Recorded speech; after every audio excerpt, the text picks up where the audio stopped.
మహిమ కలుగుగాక. దేవుని మహాకృపను బట్టి దేవునికి అనేక కోట్ల పెంతెకొస్తు దినము 50 రోజున మనం అడుగు పెట్టడానికి మరి బుధవారం శుక్రవారం కూడా మనం సిద్ధపడే దినము దేవుడు మనకి ఇచ్చినందుకు దేవునికి అనేకమైన వందనాలు చెల్లిస్తూ జీవితాంతం వరకు దేవాన్ని సేవ చేస్తాము అని దేవుని బ్రతులాడుకుందాము. దేవుడు ఆ ధైర్యము ఆ రక్షణ భాగ్యము మనకి ఇచ్చినందుకు అనేక మందికి ఇవ్వడానికి వారి కోసం ప్రార్థన చేయడానికి దేవుడు ఇచ్చిన కృపను బట్టి దేవునికి ఆనందంతో ఉత్సాహంతో మరి దేవుని ఆత్మను పొందుకుంటూ దేవుని మహిమపరుద్దాము. దేవుని ఆశీర్వాదాలు పొందుకుందాము.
మహిమ కలుగుగాక.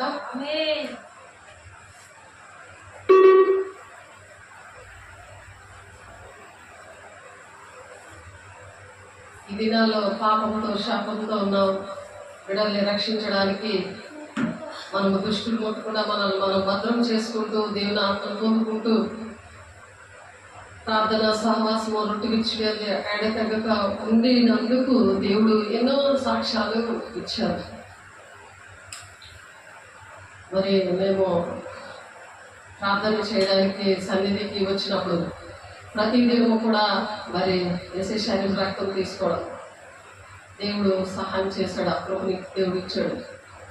ఎందుకంటే పాప మార్గంలోనికి వెళ్లకుండా కాచి కాపాడేది, దుష్టులు ముట్టకుండా భద్రపరిచేది అదే. ఈ ఎండాకాల దినంలో కూడా యేసయ్య శరీర రక్తము వారం రోజులైనా సరే అది పాడవకుండా దేవుడు ఆ సన్నిధి ఎంత సన్నిధి ఉన్నదో అది దేవుడు ఒక సాక్షిగా ఉంచారు. ఒకసారి యేసయ్య బలిపీఠం దగ్గర సేవ చేయడానికి ఇద్దరిని ఏర్పాటు చేశారు. ఒక ఆమె అసలు పట్టించుకోలేదు. ప్రార్థన చేయడానికి కానీ బలిపీఠం దగ్గర సేవ చేయడానికి కానీ శరీర సంబంధమైనవే కోరుకున్నారే కానీ 2 కుటుంబాలు. కానీ ఇంకో కుటుంబము మరి దేవుని ప్రణాళికలో ఉన్నవాళ్ళు ఒకరు చేయకపోతే ఇంకొకరు అపాయింట్ చేస్తాడు దేవుడు.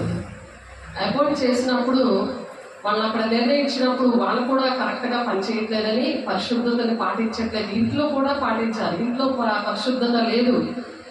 ఆ కుటుంబమే మరి నాతో సంఘము మరి నాతో ఉండడము మరి నేను ఎలాగ నడుస్తున్నానో అది నేర్చుకోవడం బట్టి ఈ వారం దేవుడు సాక్ష్యం ఇచ్చారు. పరిశుద్ధంగా మరి ఆ యేసయ్య శరీర రక్తం ఉంది, చర్చి ఉంది, అలాగే ఇల్లు చర్చి కూడా అలా ఉండడానికి దేవుడు సహాయం చేశాడు. దేవునికి మహిమ కలుగును గాక. మరి అలా ఉండలేని ఆ కుటుంబము చేస్తున్నప్పుడు అస్తమాటికి ఇలా కలపగానే అది పులిసిపోయిన వాసన వచ్చేది. ఎందుకంటే పాపంలోనే అపవిత్రతలో ఉన్న వాళ్ళు బలిపీఠం దగ్గర సేవ చేయకూడదు. మరి అపవిత్రతతో ఉన్నందుకు దేవుడు ఏ పనిష్మెంట్ ఇవ్వలేదు, కానీ వాక్యం అయితే ఉంది. అది దేవుడు చూపించారు నాకు. ఒకసారి చూడండి, నిర్గమాకాండము 30వ అధ్యాయము 20వ వచనంలో ఉంది. చూడండి ఒకసారి.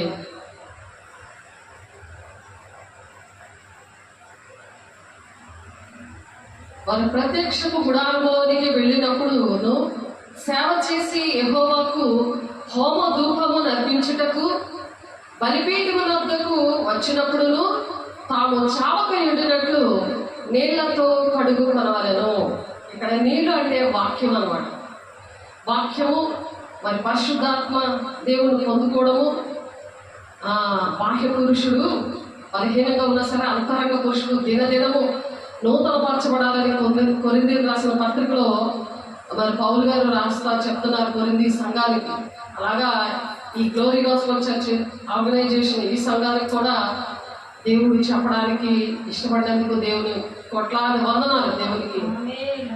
అంత మాత్రమే కాకుండా యేసయ్య బలిపీఠం దగ్గర నిలబడి బల్లారాధన ఇస్తున్నాడు. అక్కడ ఎవరైతే ఏ కుటుంబం అయితే సరిగా పనిచేయలేనందువలన ఆ యేసయ్య శరీరం రక్తము అది పులుసు పట్టిందో, అంటే ద్రాక్ష రసము పులిసిపోయినట్టు ఉంటుంది కదా, అలా కావడం బట్టి దేవుడు ఆమెకి ఇవ్వలేదు.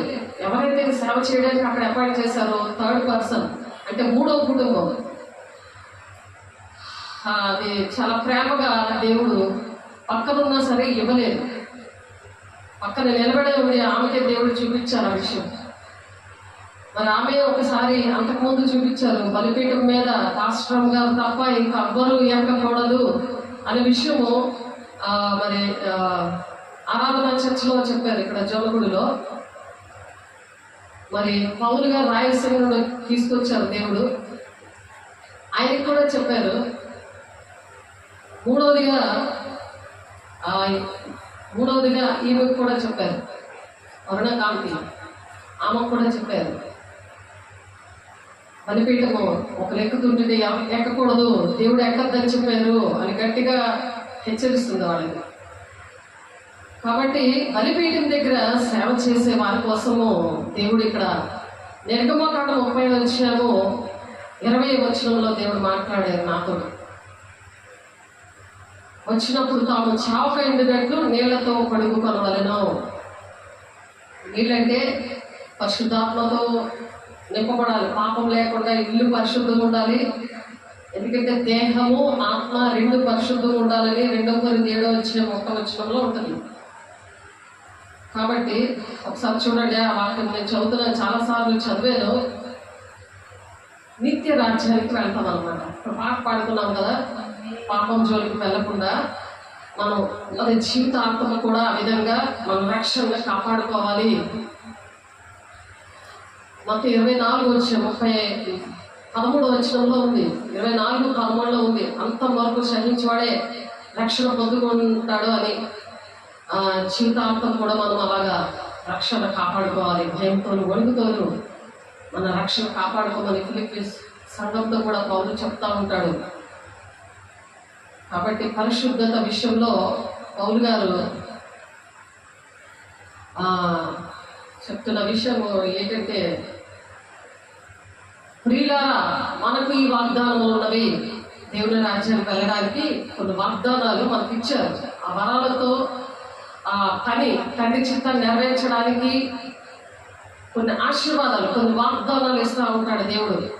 అవి మనం బాగా గుర్తుపెట్టుకోవాలని హబక్కు 2వ వచనంలో ఉన్నది. కాబట్టి అవి వాగ్దానాలు మన పట్ల నెరవేర్చాలంటే, వాగ్దానాలు అంటే తండ్రి చిత్తము ప్రతి ఒక్క మనిషి పట్ల ఉంటుంది. సంఘం అనేది వేసే శరీరము ఆయన రక్తం ఇచ్చి కొనుక్కున్నాడు. అప్రియమైన సంఘం విషయంలో ఆయన శిరస్సుగా ఉన్నాడు. మనం అవయవాలుగా ఏ అవయవంగా ఉన్నాము, కాలుగా ఉన్నామా, చెయ్యిగా ఉన్నామా, కన్నుగా ఉన్నామా, ముక్కుగా ఉన్నామా, ఏ విధంగా ఉన్నాము అనే విషయాలు అవి వాగ్దానాలు. ఆ వాగ్దానం పట్టుకొని దేవుడిని అడగాలి, దేవా నేను ఈ విధంగా నీ ప్రణాళిక నా పట్ల ఈ విధంగా ఉంది, నేను వాడబడట్లేదంటే నాలో ఏవి పాపము, దోషము, అతిక్రమాలు, అక్రమాలు, మరి పితరులు ఏంటి, తల్లిదండ్రులు ఏంటి, మరి ఉద్యోగంలో ఏంటి, సేవలో ఏంటి, ఏలుబడి చేస్తున్నాయి అని అడగాలన్నమాట. మనం అడిగినప్పుడు ఆ వాగ్దానాలు నెరవేర్చబడ్డానికి ముందు పరిశుద్ధతే అక్కడ దేవుడు అడుగుతున్నాడు. కాబట్టి ప్రియులారా మనకి ఈ వాగ్దానాలు ఉన్నవి కనుక దేవుని భయముతో పరిశుద్ధతను సంపూర్తి చేసుకొనుచు శరీరమునకును ఆత్మకును కలిగిన సమస్త కల్మషము నుండి మనలను పవిత్రులుగా చేసుకుందాము. మనం అలా పవిత్రంగా ఉండాలి. శరీరము ఆత్మకి కలిగిన పరిశుద్ధత, అది సమస్త కల్మషం నుండి మనల్ని పవిత్రులుగా చేసుకుందాము. కాబట్టి అలాగ పరిశుద్ధంగా ఉన్నవాడు బలిపీఠం దగ్గర సేవ చేయొచ్చు. అది దేవుడు చెప్తారు. వాళ్ళు అక్కడ అపాయింట్ చేస్తారు. వాళ్ళతోటే కాదు, సంఘంతో కూడా, సంఘంలో కొంతమంది బిడ్డలతో కూడా మాట్లాడతారు. మీరు అడిగినా చెప్తారు. దేవుడితో మాట్లాడే అనుభవం మీకున్నప్పుడు చెప్తారు దేవుడు. కాబట్టి తాము చావక ఎండినట్లు తమ చేతులను కాళ్ళను కడుక్కొనవలెను. అది వారికి అనగా అతనికి అతని సంతతికి వారి తరములకు నిత్యమైన కట్టడగా ఉండును. వాళ్ళ అబ్బాయికే కాదు, తాము చావక ఎండినట్లు తమ చేతులను కాళ్ళను కడుక్కొనవలెను అని చెప్తున్నారు. దేవుని సన్నిధికి వచ్చినప్పుడు చేతులు కాళ్ళు కడుక్కోవాలి. అంటే పరిశుద్ధంగా మీరు రావాలి. అది వారికి అనగా అతనికి అతని సంతతికి. అతనికి అంటే ఎవరైతే దేవుని వాక్యం చెప్తున్నారో, ఆ దేవుని వాక్యం చెప్తున్న ఆ పాస్టర్కి, వారి సంతతికి, వారి తరములకు నిత్యమైన కట్టడగా ఉండను. వారి తరములకు అంటే దేవుని ఆజ్ఞలు గైకున్న వారికి 1000 తరాల వరకు దీవెన అని చెప్పారు కదా. అలాగ 1000 తరాల వరకు దేవుడు దీవెనకరంగా ఉంచాలి అని అంటే, మరి దేవుడు ఈ మాటలు మోషే గారితో చెప్పారు ఈ మాటలు. కాబట్టి దేవుడు మరి ఈ మాటలు చెప్పినందుకు దేవుడికి మహిమ కలుగును గాక. దేవుని కాబట్టి మనం చెప్పుకుంటున్న విషయం ఏంటంటే, విశ్వాస సంబంధమైన మంచి పోరాటము పోరాడమంటున్నారు. ఇటువంటిది విశ్వాస మూలం, విశ్వాస సంబంధమైన పోరాటం. ఇదే పోరాటము విశ్వాస సంబంధమైన మంచి పోరాటం. చెప్పండి, ఏం పోరాటం ఇది? విశ్వాసం ఉండాలి. మనకి ఏదైనా కష్టం వచ్చినా, ఏదైనా నష్టం కలిగినా మనం ఏంటంటే ఎవరి మీద ఆధారపడకూడదు, దేవుని మీద ఆధారపడాలి. కాబట్టి విశ్వాస సంబంధమైన మంచి పోరాటమును పోరాడము. మంచి పోరాటం, దేవునికి ఇష్టమైన పోరాటము పోరాడాలి. మంచి పోరాటము పోరాడము, నిత్య జీవమును చేపడతాము. ఎప్పుడైతే అటువంటి పోరాటం మనం పోరాడతామో దానికి ఏమొస్తుంది? నిత్య జీవం వస్తుంది. నిత్య జీవము, నిత్య జీవం ఉంటుందంట. మంచి పోరాటం పోరాడము, నిత్య జీవము చేపడతాము. నిత్య జీవము నిత్య జీవాన్ని మనం చేపట్టాలి. దేవునికి మహిమ కలుగును గాక. దేవుని స్తోత్రం. నిత్య జీవం ఎవరైతే అలా విశ్వాసంతో నడుస్తారో అంటే దేవుడు చేస్తాడు, దేవుడు నా పట్ల ఉన్నాడు, దేవుడు నన్ను పట్టించుకుంటాడు, ఎందుకంటే నేను దేవుడు మనిషిని అని ఎవరి వైపు చూడకుండా మనం దేవుని వైపు చూస్తూ దేవునికి ఇష్టంగా ఎప్పుడైతే నడుస్తామో మంచి పోరాటం అనమాట. అది పోరాటం అనమాట. ఎందుకంటే ఇది ఇరుకు మార్గం కాబట్టి, ఇరుకులో ప్రవేశించిన వాళ్ళు కొద్దిమందే కాబట్టి మనము పోరాటం అనేది అది ఇష్టంగా ఉండదు. ఎప్పుడు ఇష్టంగా ఉంటుందంటే పరిశుద్ధాత్మను పొందుకుంటూ దేవుని వాక్యం అనేది హృదయంలో భద్రం చేసుకోవాలి. పరిశుద్ధాత్మ పొందుకోవడం ఒకటే కాదు, వాక్యం అనేది బాగా ఒంటిలో ఉండాలి. వాక్యం ఉండాలంటే దిద్దుబాటు చేయాలి. పరిశుద్ధత ఉంటేనే వాక్యము గుర్తుంటుందని 1 యోహాను 1వ అధ్యాయము 9-10 వచనాల్లో ఉంటుంది. వాక్యం మీకు గుర్తుండాలి. వాక్యము అంటే దేవుడు మనలో ఉన్నాడు. ఎందుకంటే వాక్యమే దేవుడై ఉన్నాడు కాబట్టి వాక్యము మన ఒంటిలో ఉండాలి. వాక్యం గుర్తు లేకపోతే నువ్వు చర్చికి వచ్చినా పరిశుద్ధాత్మను పొందుకున్నా అది వ్యర్థమైపోయింది. పరిశుద్ధాత్మ దేవుడిని వాడుకోవాలి. మనం వాడబడాలి. పరిశుద్ధాత్మ దేవుడు పనిచేయాలంటే వాక్యమే మనల్ని బ్రతికిస్తుంది. అది విశ్వాసముతో మనం పోరాడగలము. అప్పుడు దేవుని మహిమ కలుగును గాక. దేవుడి పరిచర్యలో పాలిభాగస్తులుగా ఉండాలి. పరిచర్య చేయాలి, దేవుని సేవ చేయాలి. సువార్థికులుగా, ప్రవక్తలుగా, ఉపదేశకులుగా, కాపరులుగా, బోధకులుగా ఉండాలి. సంఘంలోని మరి సంఘ కాపరి దగ్గర పరిచర్య, దేవుడి పిల్లలుగా మరి 40 రోజులు కూడా శిష్యులు ఆ విధంగా నేర్చుకున్నప్పుడే భూమిని తలకిందులు చేసేటట్టు శిష్యుడు ఈ భూలోకం అంతటా కూడా దేవుడు వార్త ప్రకటించబడిందంటే దేవుని యొక్క శిష్యుడు మాత్రమే. పౌలు గారు ఒకరు కాబట్టి పౌలు గారు కూడా దేవుడి శిష్యుల కన్నా మరి చాలా బలంగా చేసిన సేవ చేసి చరిత్రలో మరి ఆయన వాక్యము మనం చెప్పుకుంటున్నాము. మరి అపోస్తల బోధలో మనం ఉంటున్నామంటే ఆయన చరిత్రలో ఆయన ఏ విధంగా ఉన్నాడో మరి దేవుడు వాక్యంలో బైబిల్లో ఎందుకు అలాగా రాశారో, హింసకుడు, దూషకుడు, హానికరుడైన మరి పౌలు గారి విషయంలో దేవుడు మరి ఎలాగా బలంగా వాడుకున్నారో ఆ దమస్కు మార్గాన్ని ఆయన దర్శించారు కాబట్టి ఆ దర్శనం అనేది ప్రతి ఒక్కరికి అవసరము. వాక్యం అనేది చాలా అవసరము. ప్రార్థన అనేది చాలా అవసరం. ఇవన్నీ ఉన్నప్పుడు మనం ఎలా ఉంటామంటే విశ్వాస సంబంధమైన మంచి పోరాడతాము. నిత్య జీవాన్ని మనం చేపడతాం. నిత్య జీవం అంటే ఏంటి? దేవుని రాజ్యము, నిత్య జీవము. దేవుని ఎరుగటే నిత్య జీవం అంటున్నారు. దేవుని ఎరుగుతారన్నమాట. ఎరగడం అంటే ఏంటి? తెలుసుకోవడం. దేవుడు అంటే ఏంటి, ఆ క్వాలిటీస్ ఏంటి, ఆ దేవుడికి ఇష్టంగా మనం ఎలా ఉండాలి, దేవుడు గుణాలంటే ఏంటి, ఇవన్నీ కూడా తెలుసుకోవాలి. యోహాను 6వ అధ్యాయము 53వ వచనం నుండి 58 వచనాల్లో మరి యేసు శరీర రక్తం తీసుకుంటే ఆ నిత్య జీవము ఆయన గుణాలు బట్టే వస్తుంది. దేవునికి మహిమ కలుగును గాక. ఆ గుణాలు పశువు గుణాలతో వెళ్ళము, మనుషులతో వెళ్ళము. శరీరానుసారమైన నియమము అది మరణానికి దారితీస్తుంది. మనుషుల సంగతులు మనుషులకే అర్థమవుతాయి, దేవుని సంగతులు దేవుని ఆత్మకే అర్థమవుతాయి. కాబట్టి దేవుని ఆత్మను అందుకు పొందుకోవాలి. అందుకే దేవుని ఆత్మ లేనివాడు నా వాడి కాడు అనేసాడు ఆయన. రోమ 8వ అధ్యాయం 9వ వచనంలో మీరు వాక్యం చదువుకోండి, రాసుకోండి. మీకు చదువు వచ్చి మంచి ఆఫీసర్ లాగా, మంచి ఇంజనీర్ లాగా, డాక్టర్ లాగా, మీరు IAS ఆఫీసర్ లాగా అవ్వాలి అంటే వాక్యము దేవుడు మిమ్మల్ని ఏ విధంగా ఎక్కడ పెట్టినా సరే మీరు దేవుడు అక్కడున్న ప్రజల్ని మరి జైలు కీపర్గా ఉన్నారనుకోండి, జైల్లో ఉన్న దొంగలందరినీ మీరు మారుస్తారు. ఇంజనీర్గా ఉన్నారనుకోండి, అక్కడ ఉన్న వాళ్ళందరినీ మారుస్తారు. డాక్టర్ డాక్టర్గా ఉన్నారనుకోండి, ప్రతి ఒక్క పేషెంట్ని మరి మీరు ముట్టినప్పుడు స్వస్థతలు వస్తాయి. మీరు ముట్టి ప్రార్థించడం అందులో ఉన్న దెయ్యాలు కొడతారు. అక్కడ ఒక కార్యము, అద్భుత కార్యము మీ ద్వారా నా ద్వారా మరి జరుగుతున్నాయి. అలా జరగడం బట్టి దేవుడికి దగ్గర అవుతారు అన్నమాట. అలాంటి సాక్ష్యాలు లేకుండా మరి దేవుడు అలాంటి కార్యాలు చేశాడు. అలా శిష్యులు, అందుకనే శిష్యులు ఆయనకి ఏర్పడ్డారు.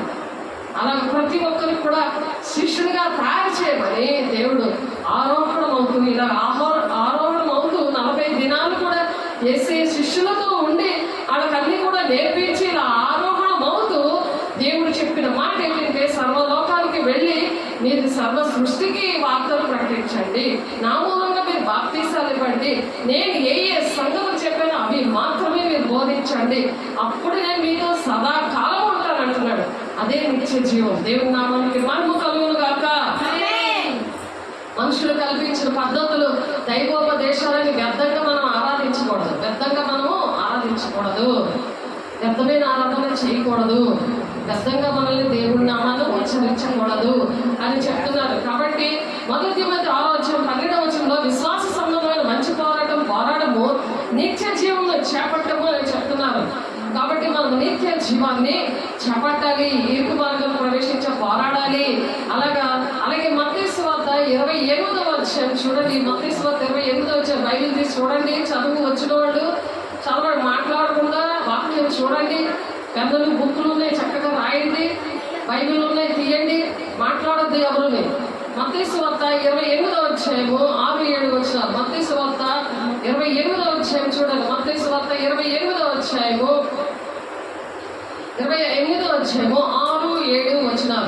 6-7 చూడండి. యెషయా రాజైన మత్తయి సువార్త 28 తీసారా? మీకోసం చదువుతుందని చూడండి త్వరగా. 6-7 ఆయన ఇక్కడ లేడు, తను చెప్పినట్టు ఆయన లేచి ఉన్నాడు. రండి, ప్రభు పట్టుకున్న స్థలము చూచి త్వరగా వెళ్ళి ఆయన ముద్రలో నుండి లేచి ఉన్నాడని ఆయన శిష్యులకు తెలియజేయండి. ఇదిగో ఈయన గలిలయలోనికి మీకు ముందుగా వెళ్ళుచున్నాడు, అక్కడ మీరు ఆయన చూతురు, ఇదిగో మీతో చెప్పినాను. స్త్రీలకు కనబడ్డాడు దేవుడు.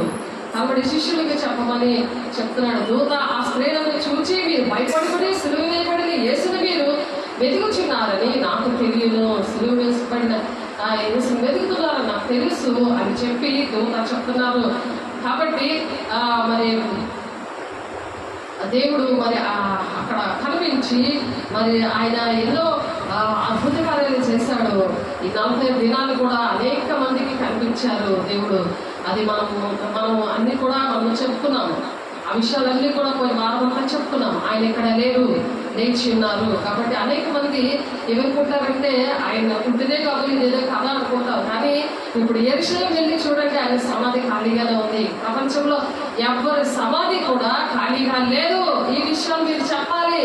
మీరు తిరుగుకోవడం కాదు, తిరగడం కాదు, తిని పడుకోవడం కాదు. ఈ దినాల్లో దేవుడు అడుగుతాడు దావోసు రాష్ట్రం దగ్గర. నువ్వు ఎంతమందికి చెప్పావు? విన్నావు కదా ఈ విషయాలు. నువ్వు ఎంతమందికి చెప్పావు? ఎంతమంది మరి అగ్నిగుండానికి వెళ్ళిపోవడానికి, నిత్య జీవం తెలియలేని వాళ్ళకి పరలోక రాజ్యం ఉన్నదన్న సంగతే తెలియకుండా, పరిశుద్ధాత్మ దేవుడు ఉన్నాడన్న సంగతే తెలియకుండా, ఒక బ్రహ్మచాత్మతో, లౌకిక ఆత్మతో, మనుష్యాత్మతో మరి మనుషులు కల్పించే పద్ధతులు, దైవోపదేశాలు, వ్యర్థమైన ఆరాధనలో నశించిపోతున్నారు. దేవుడు బిడ్డ నిన్ను నన్ను అడుగుతాడు. అందుకని మన మేడగది అనుభవంలో 55 దినం వస్తుంది. ఇప్పటికైనా అగ్ని జ్వాలం అంటే ఆత్మను పొందుకోవాలని దేవుడు ఆశపడి బతులాడుకొని మీకు చెప్తున్నారు. దేవునికి మహిమ కలుగును గాక. అనాది కాలం నుండి కూడా విమర్శకులు, మతోన్మాదులు, మరి నాస్తికులు వీళ్ళందరూ ఏంటంటే దేవుడు వీరి వలన అనేక మంది సత్యం తెలియక, ఎటువంటి వారు అందరూ విషయంలో కూడా సత్యం తెలియకుండా నశించిపోతున్నారు. ఇప్పటికీ కూడా నశించిపోతున్నారు. కృపకాలంలో ఉన్నాము. కృపకాలంలో అంచె దినాల్లో మనుషులందరి మీద నేను ఆత్మను కుమ్మరిస్తాను. మీ కుమారుల మీద, మీ కుమార్తెల మీద నేను ఆత్మను కుమ్మరిస్తాను. మీ యవ్వనులు దర్శనాలు చూస్తారు, మీ వృద్ధులు కలలు కంటారు. మీ కుమారుల మీద నేను ఆత్మను కుమ్మరిస్తాను అంటున్నాడు. దేవుని బిడ్డ మీరు ఏంటంటే దేవుడు మిమ్మల్ని వెలుగుగా చేశాడు, ఉప్పుగా చేశాడు. నేను వెలుగు సంబంధిని, నేను చీకటి సంబంధిని కాదు అని లెమ్ము తేజరిల్లు అని చెప్పినా లాగనవట్లేదు సాధారణ. ఎందుకంటే అక్రమాలు ఉన్నాయి. దేవుని ఆజ్ఞను పాటించగా, దేవుని మాట వెనక దేవుని మాటలు రాసుకోక అలా నిర్లక్ష్యంగా దేవుడు ఇచ్చాడు మాకు ఈ ఆశీర్వాదాలు, మేము చాలా ఐశ్వర్యవంతులు కోటీశ్వరులు అయిపోయి మా కార్లు వచ్చేసాయి, మా పెద్ద బిల్డింగ్లు వచ్చేసాయి అని అనుకుంటున్నారు. కానీ అవి ఏమీ రావు. ధనవంతుడు మరి ప్రత్యేకంగా ధనవంతుడు అంటే సూది మధ్యంలో ఒంటి దూరుతుంది, కానీ ధనవంతుడు దేవుని రాజ్యం వెళ్ళడం చాలా అసాధ్యమని ఉంది వాక్యం. అందుకే అలా రాశారు. దేవుని బిడ్డ ఒకసారి ఆలోచించండి, అవన్నీ కూడా దేవుడు ఇచ్చినాక అవి దేవుడి కోసమే వాడాలి. దేవునికి మహిమ కలుగు కాక దేవుడి కోసమే అవన్నీ కూడా వాడాలి. కాబట్టి వీరి వలన అనేక మంది సత్యం తెలియక, ఇటువంటి వారి వల్ల సత్యం తెలియలేదు, సత్య స్వరూపి అయిన ఆత్మ ఏమిటో తెలియలేదు. కాబట్టి దేవుడు బాధపడుతున్నాడు. అనేకమైన మంది ఏంటంటే దేవుడు తెలియక నశించిపోతున్నారు, దేవుడికి దూరంగా బ్రతుకుతున్నారు.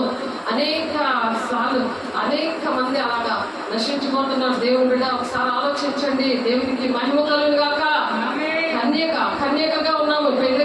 పెళ్లి కుమార్తె సంఘము ఏ విధంగా ఉందంటే కన్యక వరుడి కోసము ఇప్పుడు సిద్ధంగా సంఘం అనే కన్యక సిద్ధపడాలి. కన్యక తన ఆభరణములను మరచిన అంటున్నారు. ఆభరణములు ఏంటి? కన్యకకి ఆభరణాలు పెడతారు కదా. పెళ్లి కుమార్తెకి కన్యకకి ఆభరణాలు పెడతారా లేదా? ఆభరణాలు ఏంటంటే మనము దేవునికి వెలుగై ఉన్నాము, కొండ మీద ఉన్న పట్టణము మరుగై ఉన్నదే కదూ అనేసి ఎందుకు వాక్యం చెప్తుంది. మత్తయి 5వ అధ్యాయంలో కొండ మీద వేసి ఎందుకు ప్రసంగం చేశారు. ఇక్కడ మరి ఆ దర్శనం వచ్చింది. కొండ మీద ప్రసంగం చేస్తూ మరి 3 రోజులు ఆయన ఆకలిగా ఉంటే, ఆయన ఆకలిగా ఉండడం ఆయనకి దేవునికి ఇష్టం లేక దేవుడు 5,000 మందికి కూడా ఆహారాన్ని సిద్ధపరిచాడు. ఆ టైంలో అటువంటి అద్భుత కార్యాలు మనతో చేయించడానికి అంచె దినాల్లో మీ కుమారుల మీద కుమార్తెల మీద ఆత్మను కుమ్మరిస్తున్నాను అంటున్నాడు. మీ యవనులు దర్శనాలు చూస్తారు అంటున్నారు. మీ సేవకుల మీద మీ సేవకురాల మీద నీ ఆత్మను కుమ్మరిస్తాను అంటున్నాడు. అంచె దినాల్లో అందరి మీద మతము కులము భేదం లేకుండా ఆత్మను కుమ్మరిస్తారు అంటున్నాడు. ఎందుకంటే ఏ ఒక్కరూ నశించుకోవడం దేవునికి ఇష్టం లేదు. మీరు కథలా వినకండి. ఆఖరికి దేవుని ఆత్మ పొందుకోకపోతే పొందుకున్న వాళ్ళు ఆ ఎత్తబడే గుంపులోకి వెళ్ళిపోతారు, మీరు ఉండిపోతారు. సాతానుడి చేతిలో అంత్యక్రీస్తు వచ్చేస్తున్నాడు. అంత్యక్రీస్తులో మీరు నలిగిపోతారు. అప్పుడు మేము ఉండము. జ్ఞాపకం పెట్టుకోండి, బాగా గుర్తు పెట్టుకోండి. 32వ వచనంలో ఈ మాటలో ఈ కన్యక తన ఆభరణములను మర్చిన పెళ్లి కుమార్తె సంఘము. వేసే శరీరము అంటే శిరస్సుగా ఉన్నాడు, ఇక్కడ శిరస్సుగా ఉన్నాడు. ఆయన సంఘము అంటే శరీరములోని అవయవాలుగా మీరు అందరూ ఉన్నారు. ఒకరు కాలుగా, ఒకరు చెయ్యిగా, ఒకరు నోరుగా, ఒకరు ముక్కులుగా, అందరూ కూడా ఒక్కొక్క పని చెయ్యాలి. నువ్వు ఏ పని చేస్తావు? నువ్వు బాప్తిసం పొందుకున్న దగ్గర నుండి దేవుని కోసం ఏ పని చేసావు? ఎంతమందికి నేను దేవుని మాటలు చెప్పావు? దేవుడు నీ జీవితంలో ఎన్నో కార్యాలు చేశాడు. ఆ కార్యాలను బట్టి నువ్వు అందరికీ కూడా చెప్పాలి. అది దేవుని సన్నిధి తీసుకురావాలి. నువ్వు ఎక్కడ నిలబడినా సరే నీ దేహము దేవుని ఆలయంగా ఉంది అంటే చర్చ నడుస్తుంది అనమాట. చర్చ నడుస్తుంది. నువ్వు ఎక్కడ అడుగు పెడితే అక్కడ చర్చ నడుస్తుంది. నువ్వే ఒక చర్చివి. పరిశుద్ధాన్ని పొందుకుంటే నువ్వే ఒక చర్చివి. లేకపోతే దెయ్యం ఆలయానివి. నువ్వు దెయ్యం ఆలయంగా ఉంటావు. నీ దేహము చీకటితో నిండిపోతూ ఉంటుంది. అబద్ధాలు, మోసము, అపవిత్రతతో అపవిత్రమైన ప్లేస్ లో పడుకుంటా అపవిత్రంగా ఉంటావు. అపవిత్రమైన మాట్లాడుతూ ఉంటావు. మాట వినవు, తిరుగుబాటు చేస్తూ ఉంటావు. దేవుని మీద, తల్లిదండ్రుల మీద, సంఘం మీద, సేవకుల మీద తిరుగుబాటు చేస్తూ ఉంటావు. ఆ తిరుగుబాటు చేసే వారి విషయంలో దేవుడు మాట్లాడారు. మరొకసారి చదువుతున్నాను చూడండి. యెషయా 63వ అధ్యాయము 10వ వచనం. యెషయా 63వ అధ్యాయము 10వ వచనం చూడండి. తిరుగుబాటు అనేది చెయ్యకూడదు. దేవుడు తిరుగుబాటు చేసే వారి విషయంలో చాలా దేవుడు దుఃఖపడుతున్నాడు. దేవుడు బిడ్డ ఇప్పటికైనా నువ్వు దేవుని ఆత్మను పొందుకో. దేవుని మాటలు విను. అనుక్షణము వాక్యము నీకు ఒకటేలా గుర్తుంటుందా? ఒకటి నువ్వు రోజు గుర్తు పెట్టుకుంటే అన్ని డబ్బులన్నీ గుర్తుంటాయే. నీకు ఏది కావాలో, ఏది పీడించాలో, తల్లిదండ్రుల్ని ఏది నీకు కావాలో అన్ని కూడా నీకు గుర్తుంటాయే. ఊరి మీద ఎక్కడెక్కడ తిరగాలో అవన్నీ గుర్తుంటాయి. కానీ నీకు వాక్యం ఎందుకు గుర్తుండట్లేదు? సాతానుడు నిన్ను పట్టేసి లాగేసి నీ ఒంట్లో తిష్టేసుకొని కూర్చున్నాడు. అందుకే నీకు దేవుని ఆత్మను పొందుకోవడం నీకు ఇష్టం లేదు. కాబట్టి చూడు, ఒకసారి చూడండి. కీర్తనలు 65వ అధ్యాయము 63వ యెషయా గ్రంథం తీసి చూడండి, రాసుకోండి. ఎందుకు చదివించాడు దేవుడు ఇంతవరకు ఎంతమంది చదువు లేకున్నారు. చదువు లేని విద్య లేని కామాలు అందుకే పిలుచుకున్నాడు దేవుడు. ఎందుకంటే చదువు వచ్చిన వాళ్ళు చాలా గర్వం, అహంకారం, అందుకే దేనికి పనికి రాకుండా పోతున్నారు. అన్నీ కూడా మరి ముట్టినే దొంగ మార్కులు వేసేస్తున్నారు, సర్టిఫికెట్లు ఇచ్చేస్తున్నారు. ఎందుకు? సాతాను గడు లోకంలో ఉన్నాం కాబట్టి సాతాను గడు లోకంలో ఉంటూ కూడా పాపం అంటుకోకుండా, ఏవి కాపీ కొట్టకుండా, ఏవి అన్యాయమైన మార్కులు సంపాదించుకోకుండా, అన్యాయంగా పాస్ అయిపోయిన సర్టిఫికెట్ సంపాదించుకోకుండా ఉండాలి. దేవుని బిడ్డలారా, తల్లిదండ్రులారా, దేవుడు మీతో మాట్లాడుతున్నాడు. దేవునికి మహిమ కలుగును గాక. యెషయా 63వ అధ్యాయము చూడండి ఒకసారి. యెషయా 63వ అధ్యాయము చూసి దేవుని మీద తిరగబడడం మానేయండి. సేవకుల మీద తిరగబడడం అంటే వాక్యాల మీద అంగీకరించట్లేదు, వాక్యానికి లోబడట్లేదు, వాక్యానుసారంగా దేవుని ఆజ్ఞలు పాటించట్లేదు. అయినను వారు తిరుగుబాటు చేసి ఆయన పరిశుద్ధాత్మను దుఃఖపరిచారు. పరిశుద్ధాత్మను పొందుకుంటుంటే నాకొద్దు, నాకు సైతానాత్మే కావాలి, నాకు దేవుని ఆత్మ వద్దే వద్దు అని తిరుగుబాటు. పరిశుద్ధాత్మ దుఃఖము చేయగా ఆయన వారికి విరోధమయ్యాను. దేవుడే నీకు విరోధం అయిపోయాడు. వ్యభిచారులారా, ఈ లోక స్నేహము దేవునితో వైరమని మీరు ఎరుగరా? దేవునికి శత్రువులు అంటున్నాడు. దేవుడే మీకు శత్రువు లేకపోతే మనిషికి మరి ఎవరితో చెప్పుకుంటారు? ఉంటేనే చర్చకెళ్ళి వచ్చేస్తారా? గుడికి దానం పెట్టుకుని వచ్చేస్తున్నారు, అలాగే వచ్చేస్తారా? మీరు కూడా సజీవుడైన దేవుడు, ప్రాణం పెట్టిన దేవుడు సమాధి ఖాళీగా ఉందని తిరిగి లేచాడు మన కోసము. 40 మంది కనిపించి అన్ని కూడా మరి దేవుని బిడ్డలు అందరికీ కూడా అనేకమైన చోట్ల నానా ప్లేసుల్లోనే నానా ప్రజలకి 500 మంది పైగా ఆయన కనిపించాడు. మనం వాక్యం చెప్పుకున్నాము, అలా ప్రూవ్ చేసుకున్నాడు. మనం కూడా దేవుని బిడ్డగా మనం ప్రూవ్ చేసుకొని ఈ భూలోకంలో అప్పుడే నిత్య జీవానికి వెళ్తాం. దేవునికి మహిమ కలుగుగాక. ఆయన ఏ సంగతులు నాకు బోధించాడో, ఏ కార్యాలు ఆయన చేశాడో, ఆయన బిడ్డలుగా క్రీస్తు కలిగిన సంపూర్ణత గలవారు మగ వరకు అన్ని విషయాలు మనం ఎదగాలి. పిల్లలు మన ఉద్యోగంలో ఉంటే ఎంత ఏడుస్తావు? మరి దేవుడు ఏడుస్తున్నాడు. దేవుడు దుఃఖ పెడుతుంటే ఇక్కడ ఏం జరుగుతుంది? ఆయన పరిశుద్ధాత్మ దిక్కొంపజేయగా ఆయన వారికి విరోధి అయ్యాను. విరోధంగా ఉంటే నాకు ఇది చేయలేదు, అది చేయలేదు, నా పిల్లడికి సీట్ రాలేదు, నా పిల్లడికి పెళ్లి అవ్వలేదు నాకు అని చెప్పి వాడికి మార్మాన్స్ రాలేదని సేవకులతో నువ్వు వ్యాజ్యం పెట్టుకుని వాళ్ళ మీద నువ్వు పగబడితే, వాళ్ళ మీద నువ్వు దేవుడి మీద నేను బాధించుకుంటాను. దేవునితో దేవుని ఆత్మ, యెహోవా ఆత్మ మనుషులతో బాధించదు అని వాక్యం కూడా మనం చెప్పుకున్నాం. అందుకే దేవాలయ ఈ పిల్లల కోసం మాట్లాడు అంటే దేవుడు మాట్లాడుతున్నాడు. సంఘముతో ఆత్మ చెప్పుచున్న మాట, చెవి గలవాడు విధులు గాక. ఏ చెవులు ఉన్నాయి? పాము చెవులు, చెవుడు చెవులు ఉన్నాయా? అవి చెవిటి పాములు అని మనం నేర్చుకున్నాం గురువులలో. అబద్ధాలు ఆడేవారికి పళ్ళన్నీ ఎలా రాలిపోతాయో, అన్ని ఎలా ఊడిపోతాయో ఆ వాక్యం కూడా మనం చూసుకున్నాం. చిన్న వయసులోనే పళ్ళన్నీ ఎందుకు ఊడిపోతాయి? దుష్టుడు దవడ పళ్ళు రాలగొట్టేవాడును అని వాక్యం కీర్తన గ్రంథంలో. మరి యెషయా 58వ అధ్యాయంలో మనం నేర్చుకున్నాం ఆదివారం. ఆలోచించండి, దొంగలకు ఏకీవిస్తే చీల్చేస్తాను, తప్పించాడు ఎవడో ఉన్నాడు అని అంటున్నారు. మీరు ఎవరికి ఏకీవిస్తున్నారు? పరిశుద్ధాత్మ పొందుకుని దేవుని ఆత్మతో ఉన్నవాడికి ఏకీవిస్తున్నారా? సైతాన్ ఆత్మకి ఏకీవించి సైతాన్ ఆలయంగా ఉండడానికి ఇష్టపడుతున్నారా? దేవునికి మహిమ కలుగును గాక. తీర్మానం చేసుకోండి, చేతులెత్తి, దేవా నీ ఆత్మను పొందుకుంటాం, దేవునికి మహిమ కరంగా మేము ఉంటాం, సైతాన్ ఆలయంగా మేము ఉండము, దొంగలకి మేము ఏకీభవించము, అడుక్కొని తినము. అడుక్కొని తెస్తే తింటారా? తల్లిదండ్రులు పిల్లలు అడుక్కొని వస్తే పిల్లలు చిన్నపిల్లలు పెద్ద పిల్లలు కూడా అయిపోయింది, దాన్ని కూడా అడుక్కోవడానికి పంపిస్తే అప్పుడు వాళ్ళు తల్లిదండ్రులు తింటారా?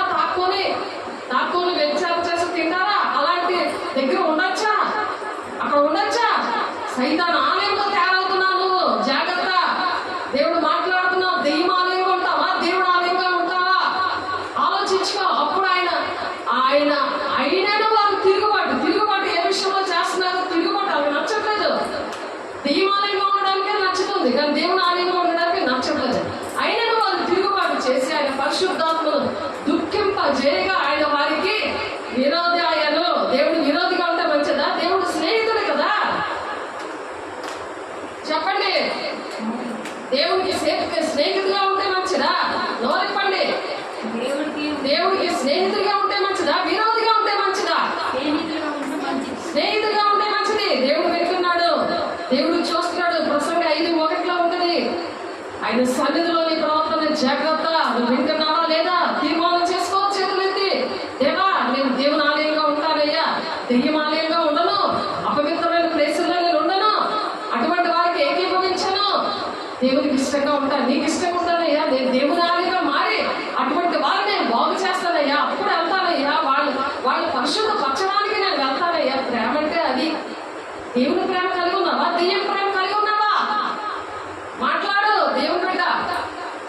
ఏ ప్రేమ కలిగి ఉన్నాను? దెయ్యం ప్రేమ ఏం చేస్తుందంటే దేవుని ఆత్మను పొందుకోదు. దేవుని ప్రేమ ఏం చేస్తుంది? దేవుని ఆత్మను పొందుకుంటుంది. దెయ్యం ప్రేమ దేవుని ఆత్మను పొందుకుంటుందా? దెయ్యమాత్మ దేవుని ఆత్మను పొందుకోవడానికి ఇష్టపడుతుందా? అది దేవుని ఆత్మ, అది తిరుగుబాటు చేస్తుంది కదా. పరిశుద్ధాత్మ దుఃఖపరిచేయగా అప్పుడు దేవుడు దుఃఖపరుస్తున్నాడు. దేవుడికి దుఃఖపరుస్తావా నువ్వు? దేవుడు దుఃఖపరుస్తే నీకు బాగుంటుందా? ఆలోచించు. దేవుడు దుఃఖపరిస్తే బాగుంటుందా? దేవుడిని సంతోషపెడతావా? దేవుడు ఎందుకు ప్రాణం పెట్టాడు? ఆయన ఎందుకు తిరిగి లేచాడు? లేచి మరి 40 దినాలు కూడా ఆయన పరిశుద్ధాత్మ పొందుకోవడానికి ఆయన అద్భుత కార్యం చేశాడు. మనం కూడా చెయ్యాలా వద్దా? మనం కూడా దేవా మేము చేస్తామయ్యా అద్భుత కార్యాలు చెప్పండి. దేవా మేము చేస్తాము, నోరెప్పి చెప్పండి. దేవా నీ ఆత్మను పొందుకుంటాం. దేవా నువ్వు అద్భుత కార్యాలు చేయడము, మహత్కార్యాలు చేయడము, సూచక్రియలు చేయడము నువ్వు నేర్పించావయ్యా. 3.5 సంవత్సరాలు మాతో కలిసి జీవించావయ్యా. నీ శిష్యులు భూమిని తలకిందులు చేసి వాళ్ళు చేశారయ్యా, అటువంటి సువార్తను ప్రకటించారయ్యా. ఈ 40 దినాలు కూడా దేవా అందరికీ కనిపించి 500 మందికి పైన కనిపించి దేవుడు చనిపోయి లేచాడు, ఆయన సజీవుడు అని చెప్తుంటే ఆయన చనిపోయాడని చెప్తున్నారు. చనిపోయాడు ఆయన, పిల్లలకి నేర్పిస్తున్నారు. ఆయన సజీవుడు, అందుకే నువ్వు చచ్చిపోయి ఉన్నావు. అంటే నువ్వు జీవిస్తున్నావు కానీ మృతుడివే. అందుకే నువ్వు దేవుడు చేసిన కార్యాలు ఏమీ చేయలేకపోతున్నావు. చేయలేనప్పుడు, నువ్వు అంగీకరించలేనప్పుడు, పరిశుద్ధాత్మ దేవుడు దుఃఖపడినప్పుడు, దుఃఖపరిస్తే పరిశుద్ధాత్మ దేవుడు నీలోకి ఎలా వస్తాడు? ఆలోచించండి. పరిశుద్ధాత్మను దుఃఖపరచద్దు. ఈ యుగమందేనను రాబో యుగమందేనను పాపక్షమతం లేదు. నీతిమంతుని ఇల్లు ధరనిధి అని ఉంది. నీతిమంతుని ఇల్లు, నీతిగా న్యాయంగా బ్రతుకు. అడుక్కొని తింటే అది నీతి న్యాయం కాదది. అది కాదు.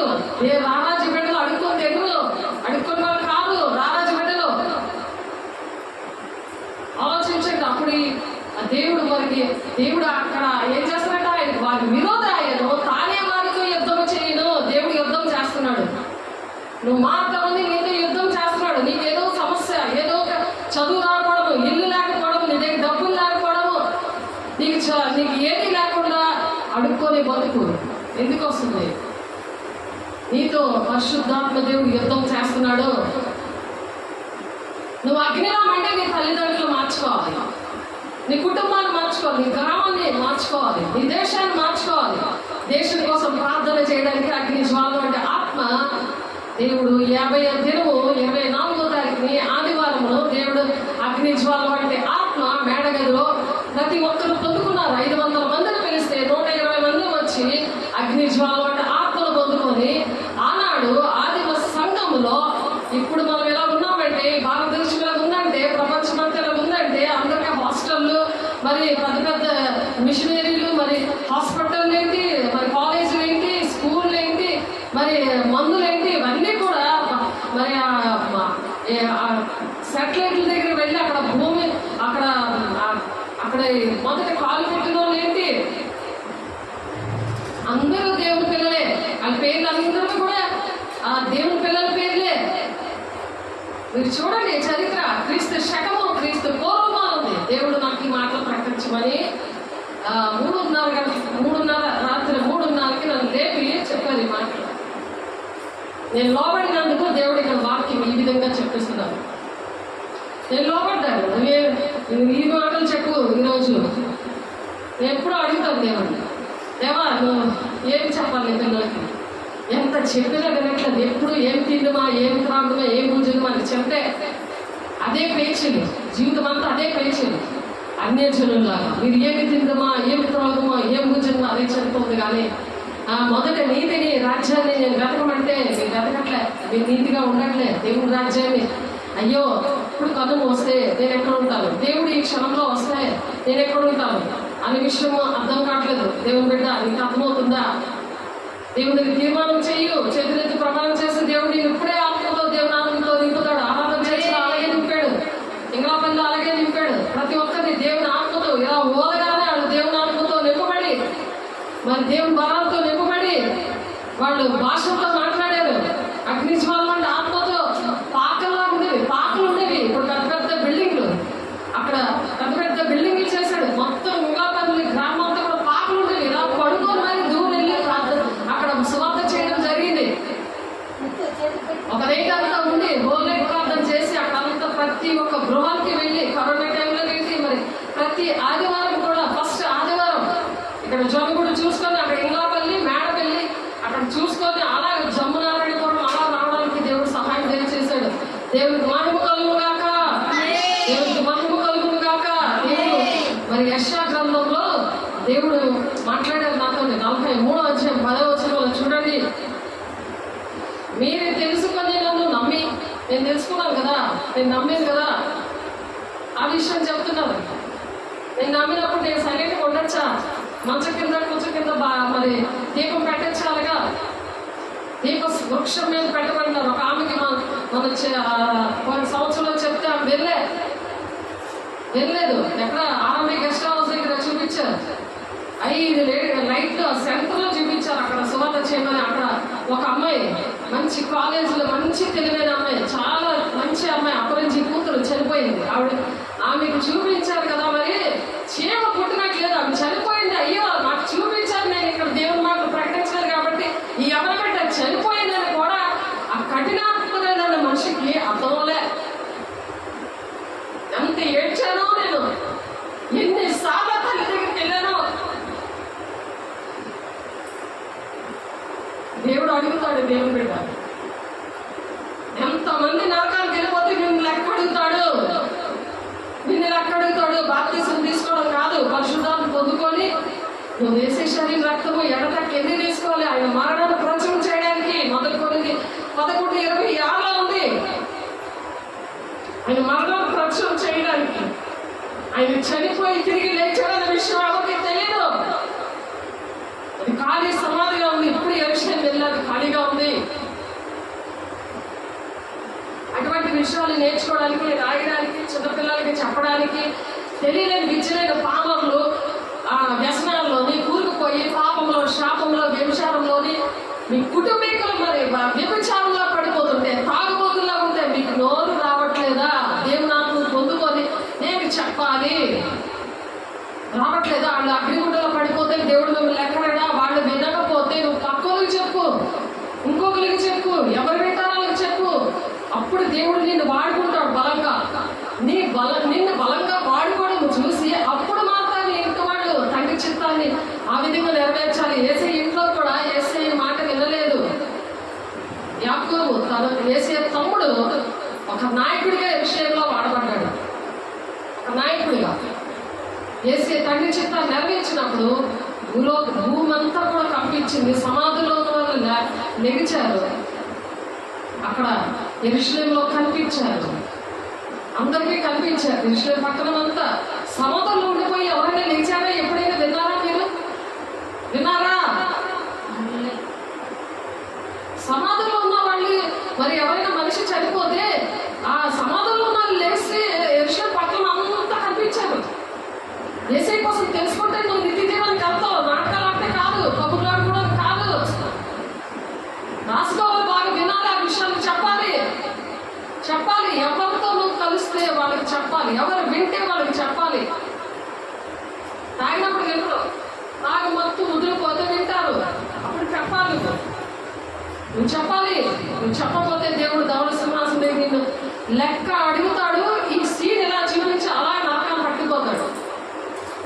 సైతాన్ని దేవదూతలు, నువ్వు సైతాన్తో ఉంటున్నావు కదా, పరిశుద్ధాన్ని పొందుకోకుండా. అందుకనే నిన్ను ఎలా ఈడ్చుకుని వెళ్ళి మరి చక్క టీవీలో చక్క చూపిస్తున్నారు, అగ్నిగొండంలో పడేస్తారు. శేఖరు నీకు భయం అనేది లేదు అసలు. ప్రసంగ 5:1 అందులో చూడు, ప్రవర్తన జాగ్రత్త ఉంది, అందులో చూడమని చెప్తున్నారు. దేవుడు నీకు వాక్యం రాదు. అది ఏవైతే సినిమా బొమ్మలు చూడమంటే మాత్రం చూస్తావు. చక్కగా ఇక్కడ చూడాలంటే చూపిస్తావు, అందరికి నువ్వు చూస్తావు, అందరికి చూపిస్తావు. కానీ దేవుడు సన్నిధిలో నీ ప్రవర్తన జాగ్రత్త, మాట చూసుకో అంటే మరణం ఏర్పాటు చేస్తావు మనిషికి. అంతే నువ్వు జీవిస్తున్నావు కానీ నువ్వు మృతుడివే, ఎవరికి పనికిరావు. దేవుడికి పనికిరావు, అమ్మకు పనికిరావు, నాన్నకు పనికిరావు, నీ చెల్లెలు పనికిరావు, ఎవరికి పనికి రాకుండా ఉంటాం. అది అర్థం దాన్ని. పనికొచ్చేవాడిగా ఉండాలనుకుంటున్నావా, పనికిరాని పాత్రగా ఉండాలనుకుంటున్నావు? దేవుడు విసిరేయట్లేదు. ఆయన దగ్గరికి వచ్చిన వాళ్ళని రోజుకొచ్చే దేవుడు కాదు. ఎంతో కన్నీరు కావాల్సి దేవుడు మమ్మల్ని తీసుకొచ్చాడు. ఎంతో అర్హత ఉంటే కానీ దేవుని ఆలయంలో ప్రవేశించరు, దేవులో ప్రవేశించరు. దేవుని సేవ చేస్తున్నాం కాబట్టి మీరు ఎటువంటి పరిస్థితిలో ఉన్నారో ఖండించి గద్దించి బుద్ధి చెప్పండి. శిక్ష కూడా ఏమైనా ఉంది దైవ విషయం వల్ల. ఎందుకంటే కఠినమైన తీర్పు ఉంటుంది. యాకోబు 3:1 ఉంటుంది, కఠినమైన తీర్పు ఉంటుంది. చెప్పాలి. పిల్లలు తప్పు చేస్తే కొడతారు కదా, అలాగే సేవకులు చెప్పాలి. కొట్టకుండా వాక్యంతో చెప్పినప్పుడు వాక్యం చూడాలి, రాసుకోవాలి, తీర్మానం చేసుకోవాలి. దేవా, ఇక్కడ నుంచి నేను జాగ్రత్తగా ఉంటాను, నీ మాట వింటాను, నీకు లోపడతాను, నిత్యజీవం అంటే తెలుసుకుంటాను. చనిపోతే దేవుని రాజ్యానికి వెళ్ళాలి, యుగగాలు దేవునితో ఉండాలి. దానికోసమని ఈ కృప దినాల్లో దేవుడు క్షమిస్తాడు. ఎటువంటి పాపనైనా క్షమించే దినాలు ఇవి. ఒప్పుకొని విడిచిపెడితే చాలు. దేవుడు ఎటువంటి వేష్యాన్ని క్షమిస్తాడట, వేషధాన్ని క్షమించాడట. వేషధారిగా ఏదో వస్తున్నాను వెళ్ళిపోతున్నాను కాదు, వేష్యాన్ని క్షమించేస్తాడట దేవుడు. ఆలోచించండి. వేషధారిగా వచ్చి వేషధారిగా విని వెళ్ళిపోయింది కాదు, ఇది క్షమించడట దేవుడు.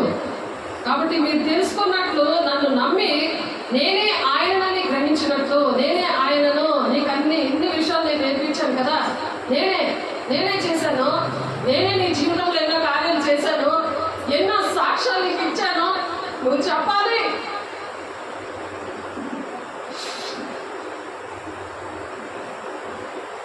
దేవుడు మాట్లాడాడు రాత్రి నాతో, చెప్పిస్తున్నాడు. భూలోకమంతటా పరిశుద్ధాత్మ దేవుడు మీ మీదకి వచ్చినప్పుడు శక్తివంతులు అవుతారు. యోధే సమయ దేశంలో అందరూ మీరు సాక్షులై ఉంటారు.